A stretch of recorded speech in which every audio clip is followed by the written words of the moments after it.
into order at 7:39 p.m. We'll start with roll call. Mr. May, Here. Ms. Zielinski, Here. Ms. Pryor, Here. and Ms. Rude. Here. I'd point out that Pamela Zielinski is an alternate member, and I would like her to have full voting rights tonight for sitting in on this with us.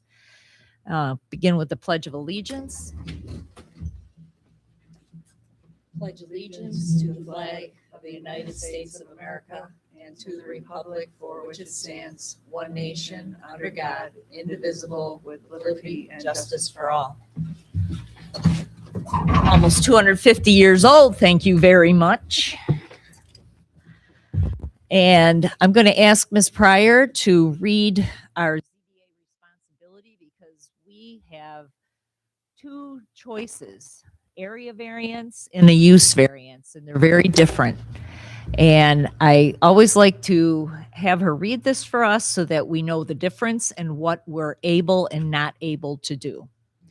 The zoning board has the authority to grant area variances from the area or dimensional requirements outlined in the town zoning code. In making its determination, the board shall take into consideration two things: the benefit to the applicant if the variance is granted, weighed against the detriment to the health, safety, welfare of the neighborhood. In making such determination, the board also considers these five things: whether an undesirable change will be produced in the character of the neighborhood, whether the benefit sought by the applicant can be achieved by some other method, whether the requested area variance is substantial, whether the proposed variance will have an adverse effect or impact on the physical or environmental conditions in the neighborhood, and lastly, whether the alleged difficulty was self-created. The zoning board also has the authority to grant use variances, authorizing a use variance of the land which otherwise would not be allowed or would be prohibited by the terms of the zoning code. Applicants must show that the applicable zoning regulations and restrictions have caused unnecessary. In order to prove such unnecessary hardship, the applicant must demonstrate all four things.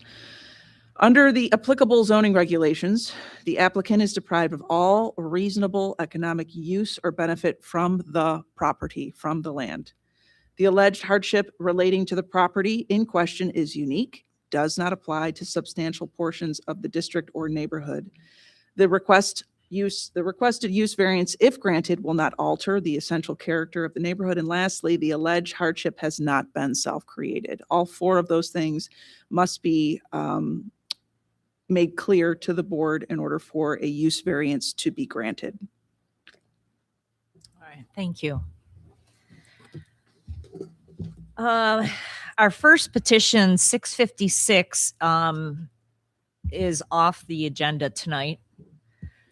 So we're going to move right into petition number 658, Nick and Amber Chuba at 7300 Boston State Road. We opened this hearing last month and we left it open. So Mr. Chuba, if you'd like to come forward. One of the things in looking for this use variance, we were looking for financials on the property as Bethany described in that ZBA responsibility. So we did not get anything new in our packet. I something to Sean almost a month ago regarding all the finances and things like that. I assumed he made copies for all of you. I do have a copy that I can give you that discusses all the financials as well as each of the factors on the very last page regarding the use variance, if I'm able to show you that. Okay. And then I also have a letter from a realtor discussing the use variance and the zoning of commercial versus residential as well, if that would be helpful to show you. We don't have that. I could provide it. Sure, you bring it up. I don't know if we have time to read all this tonight, though, and hold everything up. That's the thing. I provided almost a month ago. Did you get this, Sean? Is this the one that you just texted me? I sent you it in an email as well. I don't know why it's not in your packet then. I'm Oversight. not trying to like. No. Like I said, I didn't do something. I'm like, Yeah. I don't know why it's not in there. Oversight.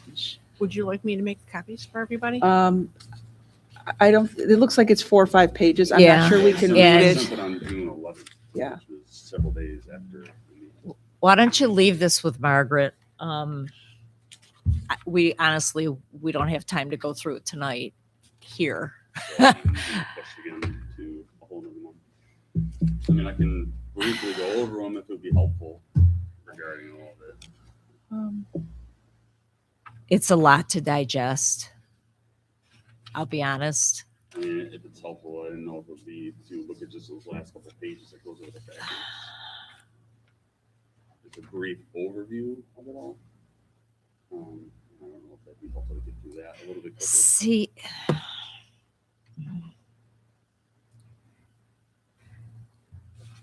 I can't offer you legal advice. And Well, I'm asking. I think that more than this is required. I'll be honest, just perusing it. I understand the zoning restrictions, but I know it seems a little silly regarding what I'm asking. We're a current residential zone and where hardship is actually being commercial. And But could you turn around and sell that property and realize a reasonable return for it? if That's it what the was- first prong is for a use variance. if it was- Right now, if you had a realtor come in there Mhm. and look at it and give you an appraisal, could you get a reasonable return for that property? Just based on inflation market. and things like that. That's a question you could probably ask That's somebody to get what some we need evidence. to So, see in- that's partially what I have the commercial realtor letter Okay. as well, to help with that, Okay, which is a whole nother thing. right, I just got earlier this week. okay. Yeah. So then I don't think we have any other choice but to push it to August. Yeah, I Sorry. want to give you your fair due. Yeah, I'll if be you have you know what I information, mean? yeah. I don't want to rush through things. We need to, all of us need to read it, digest it, maybe do some research on it.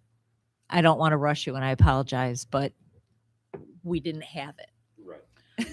That's- And you've got other, and there's other, there's, two more people behind you and I don't want to hold up everybody. No offense, I'm I sorry. don't need to be frustrated, but I it's know. frustrating considering this days after the last meeting to put all this together. And I thought that was reasonable enough for everything and stuff.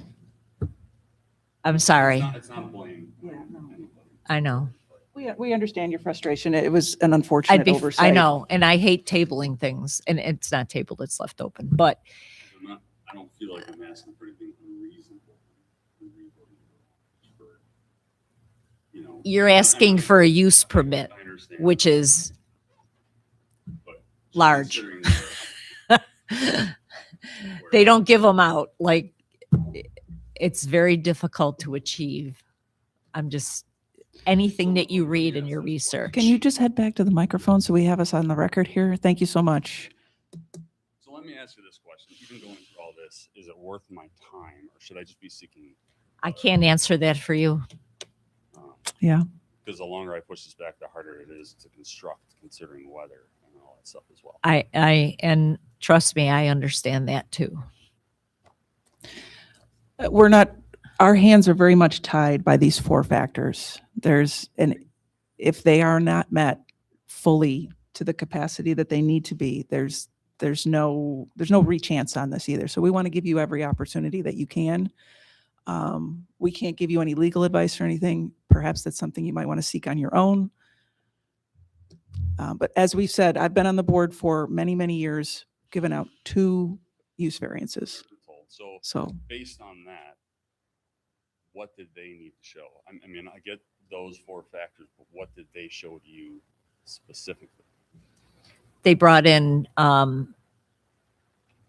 ads for the property they were trying to sell for the past 4 years. And each year they reduced it.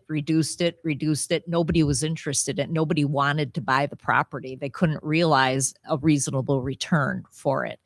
It was a parcel that was behind a group home.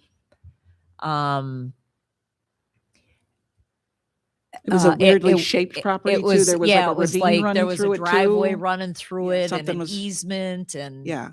they, Which is, I have that in the letter just because it's a narrow, it's not really commercially viable as a property. No, right, but you bought it. right. I bought it as bankruptcy to the town, actually. And then the other, Not knowing it was the coming. other use permit was given to the car wash because there was a car wash there that was running and then it ran into disrepair and sat there vacant. The person that owned it passed away. They were trying to close out the estate. Nobody wanted it because it had a car wash on it and the zoning was changed up from when it was running to what it was now. Which- I mean, who wants a little tiny triangular piece of property So surrounded by roads with a car wash on it? in all of the use variances that we have granted, it had to do with the property, Yes. the land itself. Yep. So keep that in mind. Has nothing to do with you and how much you, Nope. you know. But then what I feel I have written in there doesn't really discuss any of that. It discusses, I feel, the factors of the use. Did you look up use permit and the 4 prongs that you lot. have to meet? A lot. Okay. As Excellent. much as I could and not Excellent. find, you I know, appreciate and that. That was kind of the best I could come up with, Yeah. you know, regarding all those prongs and things like that. And then just talking with Bob and Sean as well. Yeah. They gave me edit information, which I put all together for tonight. And Do you have any history on the property, what you bought it for? I do. Okay, that's information, that's evidence that we would need to see. Yeah. To see that reasonable rate of return. Yeah. Okay. All right. Well, I'm looking forward to seeing what you come up with. I appreciate that. When is the next zoning? I guess I'll look it up. The first Thursday in August. Better not be my birthday. It'd be the 6th, Okay. August 6th. All right. So Do we want copies of that? What do we yeah, want? we're going to need copies Okay. of this. Do you And want the then, copies of yes, the letter. yes, whatever you have. Yep. Make sure you hang on to make your your own case. copies, digital Yes, copies and yep. whatnot. Margaret?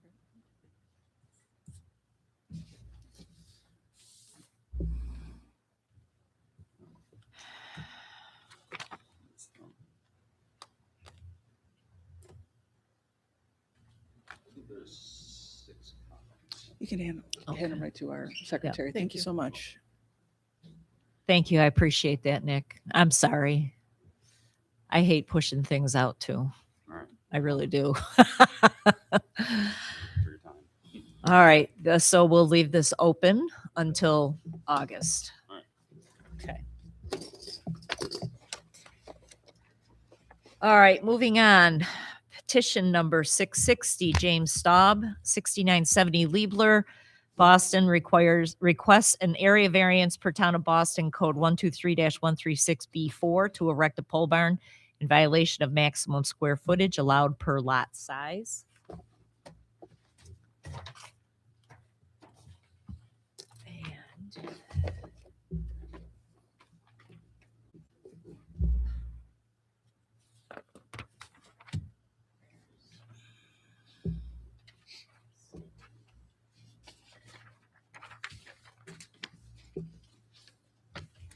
And so I'd like to open the public hearing Do you need a motion? Mr. May? Oh, I'm sorry. with a motion. I'll make a motion to open the public I- hearing. it was Okay, then I'll motion. second. Yeah. Mr. May? Yes. Ms. Zielinski? Yes. Ms. Pryor? Yes. And Ms. Root? Yes, thank you. All right, from Mr. Staub, request for area variance proposed 40 by 32 structure. Dear members of the zoning board, I'm respectfully requesting an area variance approval for a proposed 40 by 32 structure on my property located at 6970 Liebler Road. Originally, the structure was planned to be smaller and within the allowable dimensions. However, during discussions with the builder and while reviewing the project layout on site, I decided at the last minute to slightly increase the size in order to better accommodate our needs and improve the long-term functionality of the building. The requested variance is minimal in nature and will not create any undesirable change to the character of the neighborhood, interfere with neighboring properties, or negatively impact public health or safety. The structure will remain well-maintained and consistent with the surrounding area. Granting this variance would allow us to complete the project appropriately without creating any hardship for nearby residents or the community. We are simply seeking reasonable relief due to the increased dimensions of the structure. I appreciate your time and consideration of this request and respectfully ask for, why do I have two? Your approval of the area variance. I don't know why this is like broken up. And from the code enforcement officer from November 17th of 2022. Please find enclosed permit B22-104 for your private garage, as well as permit B22-105 for your deck. Please note that the fee for your deck is $75 and exceeds 100 square feet. See enclosed 2022 schedule of fees adopted January of 22. Please forward a check in the amount of $25 for the balance due. I'm concerned with the amount of time your manufactured trusses have been stored on the ground in the elements. At this time, I ask that you provide a letter from R&L Custom Truss of Randolph, New York, attesting to their soundness for inclusion in your project. And then from June 17th of 2026, this is from Robert Reed, the code enforcement officer. Petitioner wishes to obtain a variance for an accessory building at 6970 Liebler Road, Boston, New York. The structure was originally permitted by Tom Murphy for a 24 by 32 building with shed style storage to be added, but the structure has closed-in walls on all sides except the carport on the right-hand side. Since a vehicle can be parked under the carport, it has to be included in the square footage. The building was constructed per lack of notes in the folder with no inspections until the code's office tried to finalize the permit. Mr. Staub has agreed to seek an area variance for the size as well as meet our requirements to legally complete the permit process and issue a valency of a certificate of occupancy. The variance sought are as follows: per Article 25, supplemental lot size and open space requirements, section 123-136B4. Maximum allowable height and square footage of lot coverage for 1.5-story accessory buildings is as follows. Maximum allowable height and square footage of lot coverage for 1.5-story accessory buildings is as follows. That's a repeat. For lots less than 1 acre in size, the maximum square footage is 728 square feet and 18-foot height to the peak. The building is built is 1,280 square feet. The building height is 18 above grade. The area variance is 1, allowed 728 square feet. Present is 1,280 square feet. The request is for 552 square feet. Mr. Staub, I'm doing well. Well, I've been better, but so you put up a garage and you decided you wanted it bigger anyhow and didn't get permission for enlarging it, Yes, I did. I basically, and apologize. enclosed it.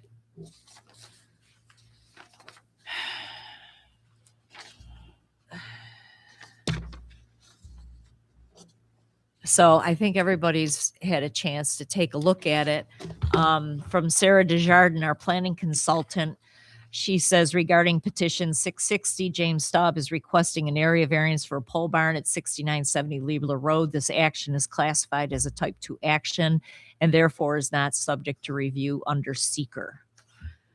Did we get any communication from anybody up there? Okay. That was notified. Sometimes we get emails or I've something. had 2 neighbors stop down saying they have no issues, and so it's, neighbors are fine. Okay, good.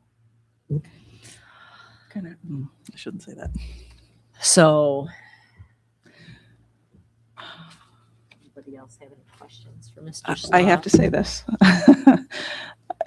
You say your neighbors stopped down and said they didn't have any problem with it. And I do believe you because it's a beautiful building. But from our perspective, you have to see how that looks. You went kind of, behind the backs and did something you weren't supposed to. So it's kind of hard to believe what I'm saying is I feel like that statement that your neighbor stopped down is somewhat compromised based on your previous actions. Does that make sense? Yeah. so From the they- board's perspective. When the building went up, it was a last minute thing. And at the time, I said, this isn't big enough. And it was the builder who was there. So at the time, that's when it happened. I didn't know that it was a violation of size at the time. Okay. So was the original permit for the wings on the side and then not being The original permit, walled? The original permit was for a 24 by 32. Right. Okay. Without the wings on the side. Okay. So really, there's a complete 8-foot wing on one side, and then there's a half 8-foot wing on the other side. Half of it's open, left open is like a little seating area. Yeah.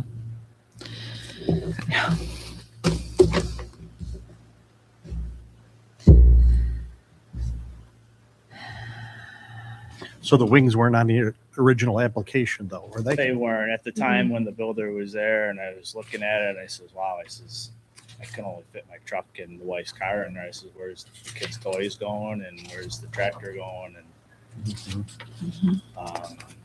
so at the time, I mean, there was an old abandoned garage there that probably would have fell over by now and been running down Liebler Hill. So I improved the property tremendously. The property was delinquent for years. The amount of time and effort that our family put into that property to give back to the community is huge. I feel that the garage is a big improvement to the community. It's beautiful. It is.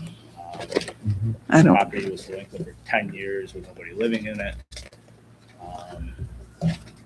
So I mean, I feel it made an excellent improvement to the community. I know it outdid the size, and they might not have done things the right way. But I feel it really improved the look of the neighborhood. Were the trusses okay after all? Where I did provide a letter yeah, to Sean from the truss manufacturer. Okay. I think that's in here. He's fine with the trusses. He says no issue. So I did provide everything that building code asked me for. Okay. I don't have any other questions. All right. All right. Like a motion to close public hearing? I'll make a motion to close. Second? Mr. May, Yes. Ms. Zelinski, Yes. Ms. Pryor, This is a and motion. Ms. Rude. Oh, I'm sorry, This is a motion to close the. Close the public hearing? Yes. Ms. Rude. Yes. Thank you. Thank you.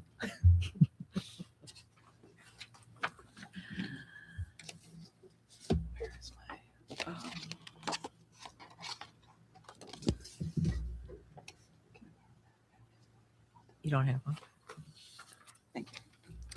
I'd like to make a motion. This is for petition 660. I'd like to make a motion to approve this area variance. I'm going to go through our worksheet here. Conditions to approval. Does it create an undesirable change to the character of the neighborhood? No. Can the benefits sought by the applicant be achieved if the variance is not granted? No. Is the requested variance substantial?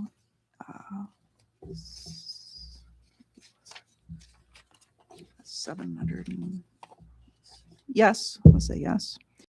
The variance have an adverse effect on the physical impact or environmental conditions of the neighborhood? No. Is the alleged difficulty self-created? I'd like to say that I'd like to approve this and refer it back to the Code Enforcement Office for violation and fines.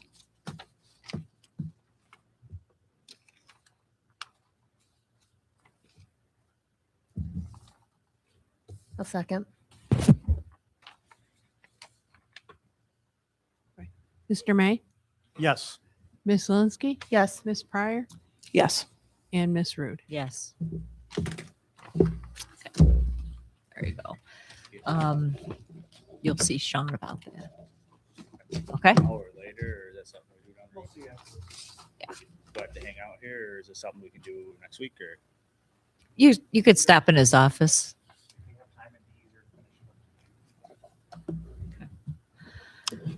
We're good, though. Is that- Yep. Yep. Thank you. Okay. Moving on to petition number 661, Todd Gallagher, Foxhole Farm Winery, 8325 Cole Road.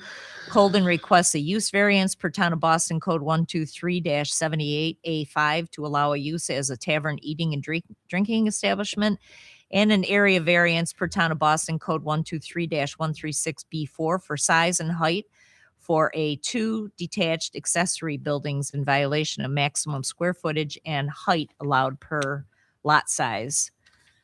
I'd like to I'll make a motion to open the public hearing. I will second. Mr. May, Yes. Miss Zelinski, Yes. Miss Pryor, Yes. and Miss Rude. Yes. So we have a letter from Mr. Gallagher, to whom it may concern. I, Todd Gallagher of 8325 Cole Road, am requesting a variance for my barn 60 by 90 feet in structure and my pavilion 16 by 32 in structure, as both buildings were built for agricultural purposes, and I'm now requesting a C2 variance for a tavern license along with my current farm winery license through the New York State Liquor Authority. Under the guidance of Bob Reed, I've been instructed to apply for this variance. Both structures are currently located on the property of Foxhole Farm Winery. Thank you for your time with this matter. And also, he is requesting a special use permit to obtain the tavern license at my current farm winery. Foxhole Farm Winery is a rustic facility located in the beautiful Boston Hills area on Cole Road. I've been up there operating for several years, selling New York State agricultural products that include beer, wine, spirits, liquor, cider, mead, seltzers, and other specialty drink items. Due to the facility's local competition, I'm experiencing major financial difficulties, and New York State has opened up a license that other farm wineries in our local communities have been able to take advantage of, and that is a tavern license. This will afford me to sell domestic beverages as well as still providing the New York State agricultural products that I currently sell. This license will not allow me to sell new types of products, just different products like the big name brands. It will allow me to reduce my pricing, making it more affordable for my almost 8,000 followers on social media to visit our beautiful town. Without the special use permit, I'm afraid that my investment will be lost and I will have to close my facility. The local venues that I referred to that both have a tavern license and a farm winery license are Still on the Hill and Savage Winery. Both can be looked up and verified by looking on NYS LAMP. I feel that by granting me this permit, it will bring business to our community, exposure, and financial gains to all local businesses in our area. Foxhole Farm Winery has had visitors from all over the world, and our visitors make it a point to come up the hill to spend time in this gorgeous facility while taking in the amazing views that this town offers. I've contacted the Erie County Highway Department about putting a culvert in at the front of the property for additional parking as well. Thank you for your time with this matter. If there's any questions, I can be reached at, and his phone number. So from Mr. Reed, our code enforcement officer, dated June 8th, regarding area variances for pole buildings, use variance for a tavern. Petitioner wishes to obtain 2 variances for 2 commercial use buildings at 8325 Cole Road, Boston, New York. The variances sought are as follows. Per Article 25, Supplemental Lot Size and Open Space Requirements, Section 123-136B4, maximum allowable height and square footage of lot coverage for 1.5-story accessory buildings is as follows. Maximum allowable and height square footage of lot coverage. Oh my God, he has to change this because it's like the same thing twice. For lots of 5 acres or more, the maximum size is 2,500 square feet for all buildings combined. At present, there are 2 detached buildings totaling 1,830 square feet and a 5,400 square foot building approved by New York State Ag and Markets, and similarly to other ag authorized buildings, did not need local zoning approval, nor did it need a certificate of occupancy for state liquor to authorize an agricultural-based winery and tasting room. Since the large 5,400 square foot building is proposed to become legal occupancy as a tavern and a formal change of use, it must become legal in area, and all building code requirements met as state liquor will be seeking a certificate of occupancy. There's a pavilion that totals 768 square feet that was constructed without a permit being issued.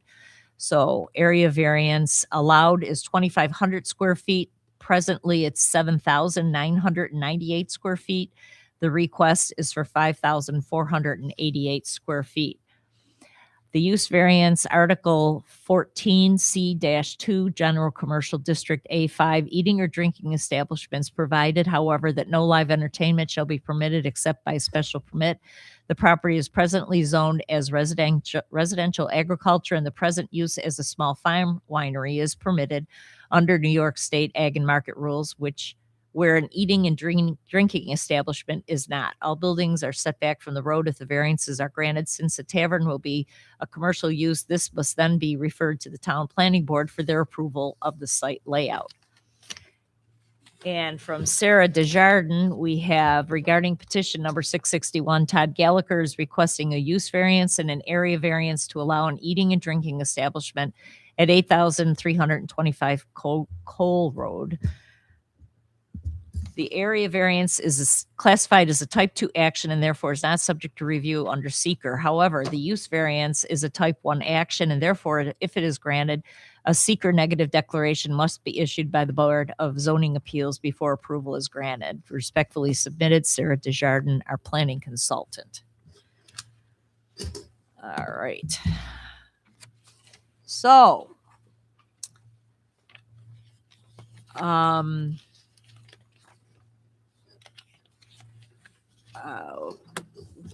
we I need to read these ones too.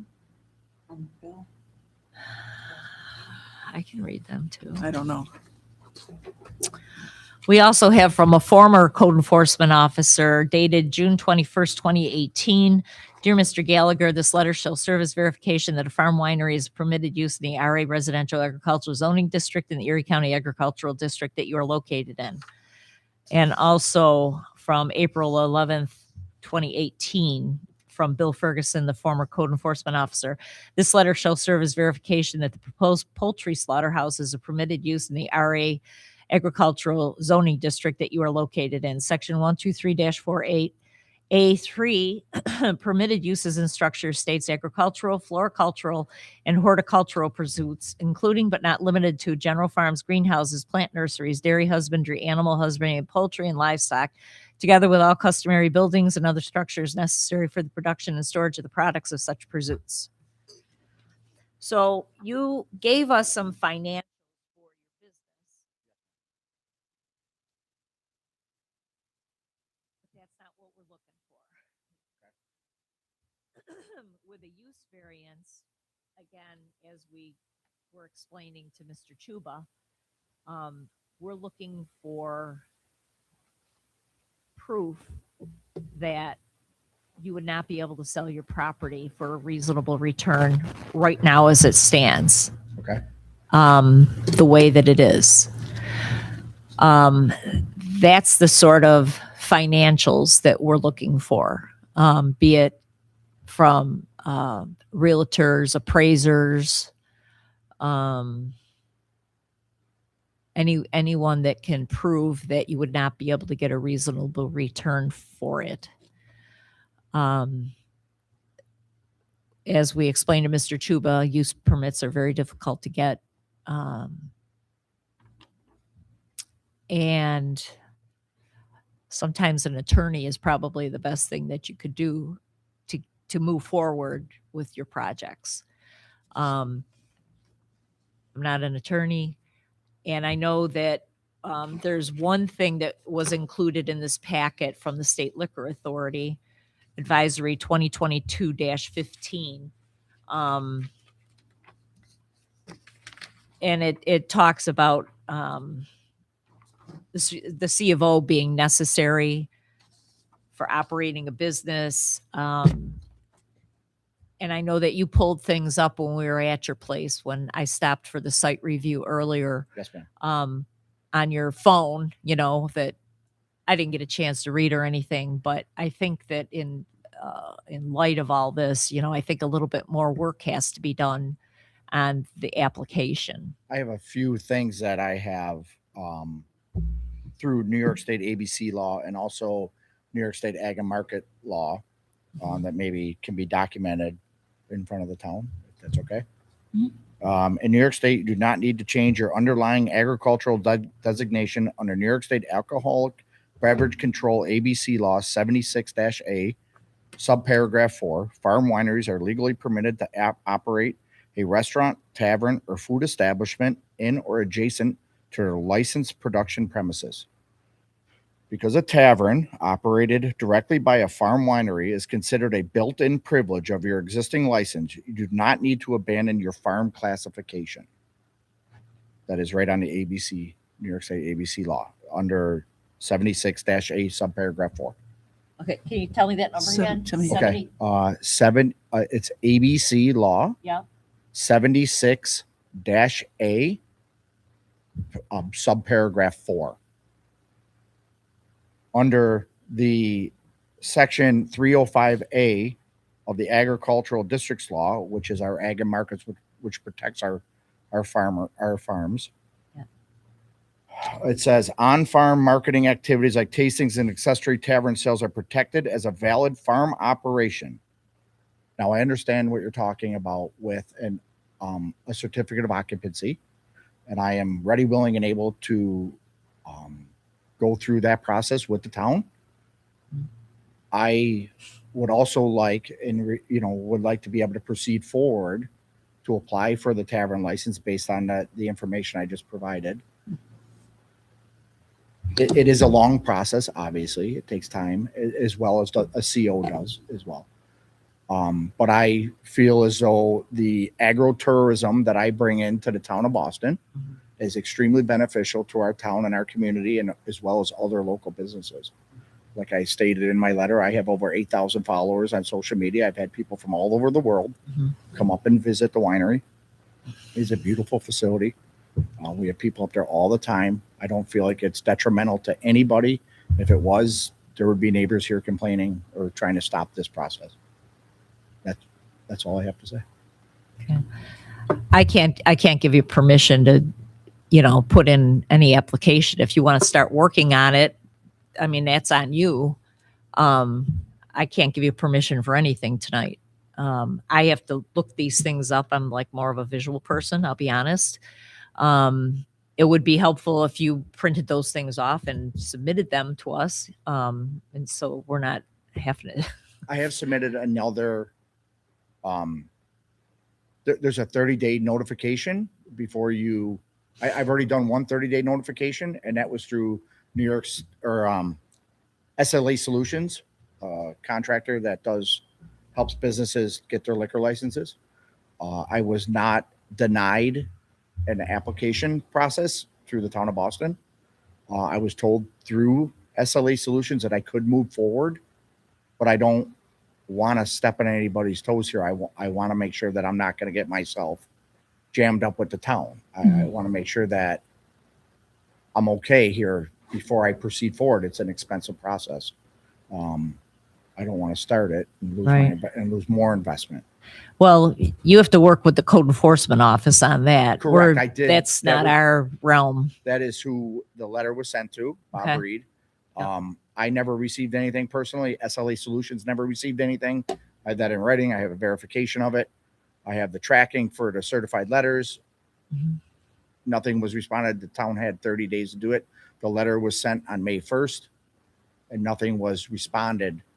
So according to New York State Liquor Authority law, I could have applied for this on June 1st. And I didn't want to do that because I don't want to overstep my boundaries, because I had conversations with Bob Reed about a certificate of occupancy and things along those lines. And this is the direction that he sent me down. I don't know if it's an accurate direction. I don't have a clue. I'm not code enforcement in the town of Boston. So there's different rules, obviously, because there's Mhm. neighboring communities that embrace these exact endeavors, and they're only a few miles away. I mean, there's one Well, that's but 4 they're in different towns They're in and we different don't know towns, what but their code it's- is, It's still, it's still investments that local residents are trying to make to bring business and agro-tourism into their town. Right. And if the town of Boston is going to allow us, or not allow us to, but if there is resident or if there are agricultural zones in the town of Boston, then we should be able to utilize everything that's afforded to us Mhm. as an agro-tourism Mhm. avenue. And if the town of Boston is going to stop us from doing that, then maybe we should revisit some of the laws that the town of Boston has written. Mhm. Well, that's not my realm either, unfortunately. I mean, we're here for, a specific purpose. Correct.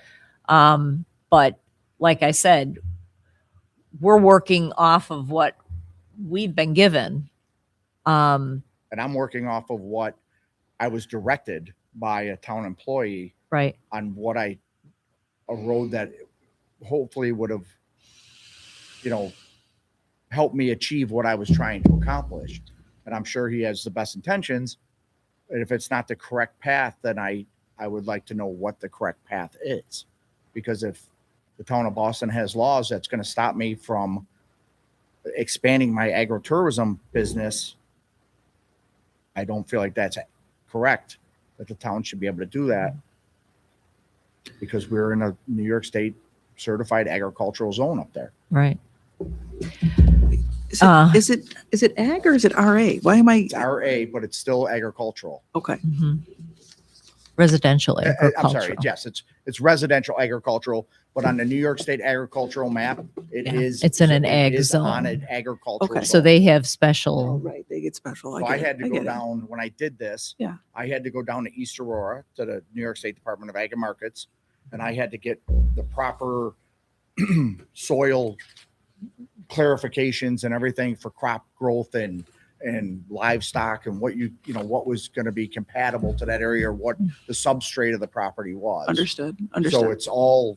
it's an actual New York State agricultural zone. Now, the town of Boston says, yes, it's residential ag, but it's still under the New York State yeah, umbrella of agricultural. that Understood. supersedes Yeah, I understand. No, I get it. I the get it. town law. Mhm. Yeah. I guess you need to probably talk with Mr. Reed again. Okay. Is well, I guess we don't know, but is Mr. Reed aware of that section 76-A farm winery license? So At this Oh, time, I know this isn't really your case, but at this time, I don't know if he is aware or not aware of it. okay. The only thing, because he did try and bring me up to speed on some of what's going on. He said, if your winery was approved and for this variance, then the C of O, yeah, he said the C of O would then be processed too.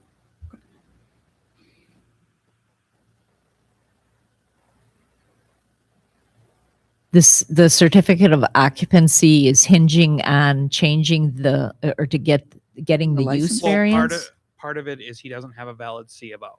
Right. So when Mr. Reed and I were talking, he's like, if you get your variance tonight, we can proceed. The C of O would automatically be more or less approved. There were certain stipulations. I do not remember them offhand. I know it was the doors. The front doors. Correct. The Yeah, doors there need- has to would be need some changes to the changes property. to the actual structure itself. Yes. To Safety. prevent for safety for the public. Okay. So I have doors that swing inwards. I would have to change those doors to swing out in case of a panic Right. Mhm. situation. Right. Right. Lower Um, door tests. I Lower believe. door test was still in discussion. We were still kind of going back and forth about that. We weren't sure Isn't that the because place it's to already start? occupied. Huh? What are we doing? And- Isn't that the place and to then, start? Having CO? quote unquote some of the Yeah. public come in, What are we doing but here? we were under discussion on what was going to have to be done with the Okay. lower door test. And I was in full agreement with him that I would get my, apply for the temporary CO, and then which would give me some time to make the modifications and do the tests and anything else that needed to be done at the facility under the guidance of the.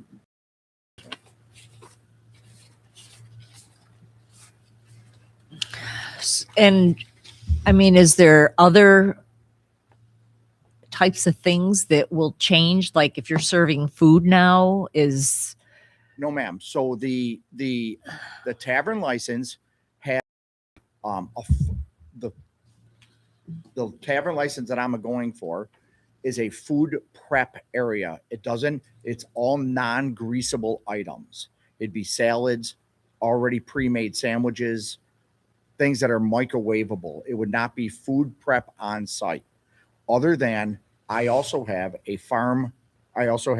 Foxhole Farm Catering, and I have a commissary kitchen with New York State Department of Health that is off-site. So I can also bring food prepped items onto site like I have been doing for the last year or 2 years. I do chicken barbecues and things like that up there. But that's through my commissary kitchen and my catering company. The only thing that would change, it's basically a refrigerator that I already have, a stainless steel table, and a microwave. That's your food prep area. That's based on New York State Liquor Authority guidelines for a non-greasable item. So it would be soups, salads, and already prepared sandwiches. So nothing else changes with food prep wise. So there's no kitchen. Okay. So non-greasable, what does that mean? So non-greasable means it's not something, everything is already pre-made. Yeah. It's not something that goes down into my septic system. So I do not have a grease interceptor or a grease trap. The grease interceptor was not advised to me when I built the building. Unfortunately. So what happens when you wash dishes? Like there's greasy All my soups and products, salads there's no dishes that have greasable items. That's the thing with it. Like if you're using, so all your dishes are disposable. So per the guidelines, you use plastic forks, throwaway plates, throwaway paper, whatever you serve your food in has to be a disposable item, not a washable item. I don't serve like hot dogs and hamburgers that create grease that I would need to wash that product that it cooked in and put that grease down into my septic system. All my products are water-based. So everything goes to the landfill. All Everything- your Everything- plates. Correct. Everything goes into the dumpster. Correct. Yes, ma'am. We use, biodegradable Yeah. products as much as everybody else can do. Yeah. We don't produce a lot of waste there. We do everything we can. So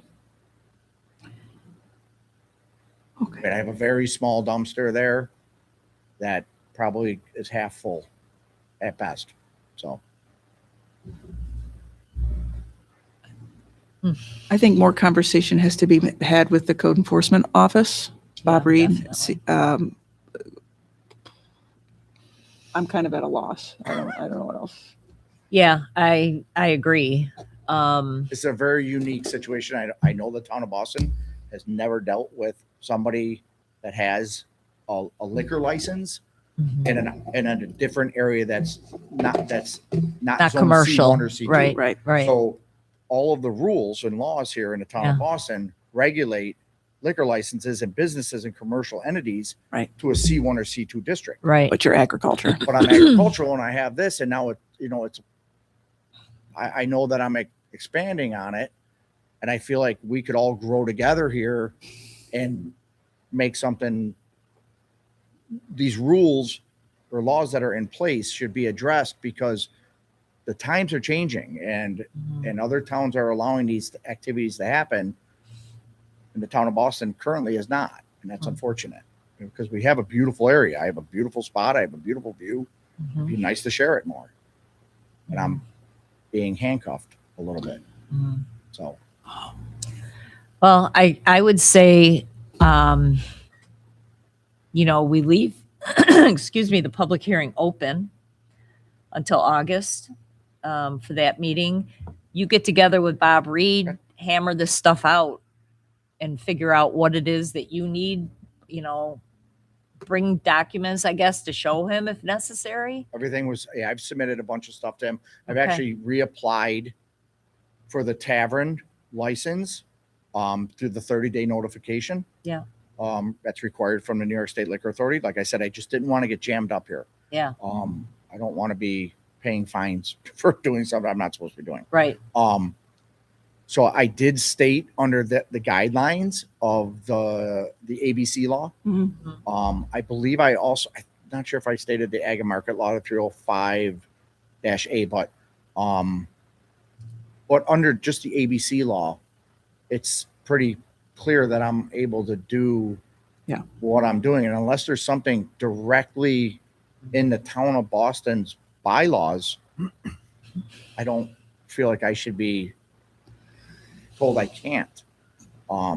Specifically because I'm already doing something that the town of Boston says I can't do up there. Mhm. You're supposed to be on a C1 or C2. I Mhm. already have a full liquor license. Mhm. I sell everything that I'm trying to expand from.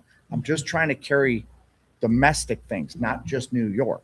So I already sell bourbon. I already sell whiskey. I already sell vodka. I already sell, Yeah. seltzers. But everything's New York State agricultural.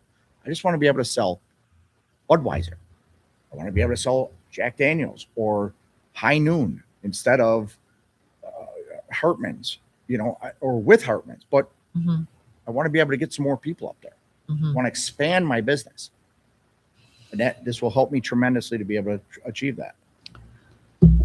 Well, get a hold of Bob. Okay. Get the ball rolling. Any documentation that you need for whatever, make sure that we get it Okay. and make sure that it's in a timely fashion because Hmm. we have, rules that we have to follow Okay. too, as far as for publication. Okay. So if our the next meeting is August 6th, Mhm. when does this gentleman need to bring in any information that needs to be put into our packets? 10 days beforehand that? What is the, Yeah, about 10 days. about 10 days before that, 10 days before August 6th. At least 10 days. I mean, because we need to get the packet and be able to read it and Okay. digest it as well. Sure. So within the Um, next 2 weeks, that's probably the best way to look at it. Yeah. When will Bob be back? Bob should be back Monday. Okay. So he's not here the rest of this week. Okay. So pop in there Monday, get your ducks in a row with him and figure it out. Okay. And then bring us whatever new information you have. I mean, I'm just going to have the information. From I the mean, if we don't guidelines. have to go through a use permit, that would be Amazing. amazing. Right, Yeah. right. I agree. I'm Yeah. just following So- the path that I was directed, like I stated earlier, from, Right. Town of Boston Code Enforcement Officer. Right, right. So Well, that's what you got to do. Yeah, so You I know, just- it's, he said what to do and I did it. So here I am. Okay. Well, we appreciate it. all right. Thank you. Okay. Anybody got anything else for the welfare of the group? Is that everything? That's the end. Okay. I make a motion to close I'll second it. the meeting. Mr. May, Yes. Miss Zelinski. Yes. Miss Pryor, Yes. and Miss Rude. Dave said I Yes. seconded. As quick as he could. So you're going to talk to, yes, okay. I'm going to talk to him, but I got to get your guys. We need to sign off on the stop application.